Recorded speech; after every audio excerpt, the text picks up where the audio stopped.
ये मेरी शिक्षण योजना 3 है, जिसका लर्निंग आउटकम है बच्चे संख्याओं के अपवर्तक तथा अपवर्त निकालना जानते हैं। इसका प्रकरण पूर्व ज्ञान पर आधारित शिक्षण योजना है। सीखने सिखाने की सामग्री में श्यामपट्ट, पुस्तक, गोलियाँ या फिर कुछ ऐसी चीज़ें ली जा सकती हैं जिसका उपयोग बच्चे गिनने में कर सकते हों। सीखने सिखाने की प्रक्रिया एवं गतिविधियाँ। इसमें फर्स्ट पॉइंट है शिक्षण के शुरुआत में शिक्षिका बच्चों से कुछ प्रश्न पूछेंगी, जैसे वो पहाड़ें सुन सकती हैं और पहाड़ों से जुड़ी हुई कुछ चीज़ें भी पूछ सकती हैं कि क्या 10 2 के पहाड़े में आती है, या इसी तरह के कुछ और प्रश्न पूछ सकती हैं।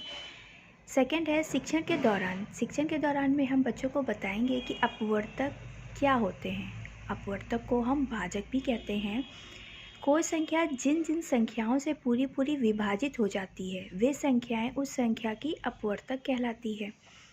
अब इसके लिए हम बच्चों से कुछ चीज़ें करवा सकते हैं, जैसे कि यहाँ पे ये संख्या 2 का अपवर्तक क्या होगा, 1 2। 6 का अपवर्तक 1 2 3 6। 15 का 1 3 5 15, इस तरीके से। लेकिन हम बच्चों को एक नोट भी बता सकते हैं कि किसी संख्या का अपवर्तक लिखने के लिए हम यह देखते हैं कि वह अंक किस किस के पहाड़े में आती है। मतलब अगर हमें 6 का अपवर्तक लिखना है तो हम बच्चों से ये पूछ सकते हैं कि चलो बच्चों बताओ कि 6 किस किस के पहाड़े में आती है।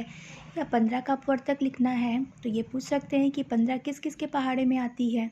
अगर बच्चों को पहाड़ों का ज्ञान है तो वो इसको आसानी से बता सकते हैं। फिर हम कुछ गोलियां लेते हैं और हम पूछेंगे बच्चों से कि इन 12 गोलियों को हम कितने प्रकार से बना सकते हैं। हम बच्चों को कुछ पैटर्न देंगे, जैसे हमने ये पैटर्न कुछ दे दिए।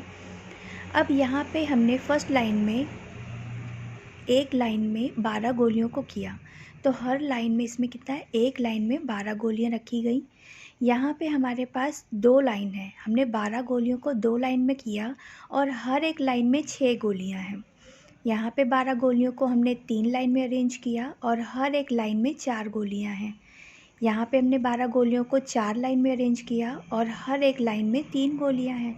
इसी प्रकार यहाँ पे हमने 12 गोलियों को 6 लाइन में किया और हर एक लाइन में हमारी 2 गोलियाँ हैं। यहाँ पे 12 गोलियों को हमने 12 लाइन में अरेंज की और हर एक लाइन में 1 गोलियाँ हैं।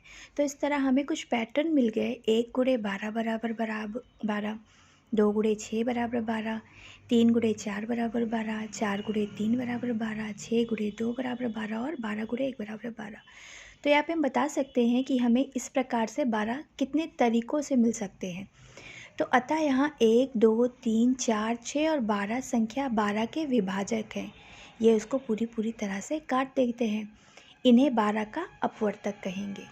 इसी तरीके से हम बच्चों को कुछ और भी एक्टिविटीज़ करा सकते हैं, जिससे हम उनको अपवर्तक का ज्ञान करा सकते हैं।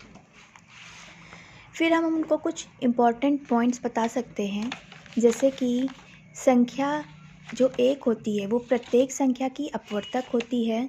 प्रत्येक संख्या स्वयं की अपवर्तक होती है, यानी अगर हमें 5 का अपवर्तक निकालना है तो उसमें 5 भी आएगा। 5 के पहाड़े में तो 5 आता है, 5 एकम 5। किसी संख्या के प्रत्येक अपवर्तक उस संख्या के बराबर या उससे छोटा होता है। मतलब किसी भी संख्या का अपवर्तक हमें निकालना है तो संख्या आखिरी जो सबसे बड़ी संख्या होगी वो उसके बराबर होगी, बाकी सभी संख्याएं उनसे छोटी ही होंगी। अब हम बता सकते हैं बच्चों को कि अपवर्त क्या है। इसको हम गुणज भी कहते हैं। किसी संख्या में प्राकृतिक संख्या यानी 1 2 3 4 से गुणा करने पर उस संख्या के विभिन्न गुणज तथा अपवर्त प्राप्त होते हैं।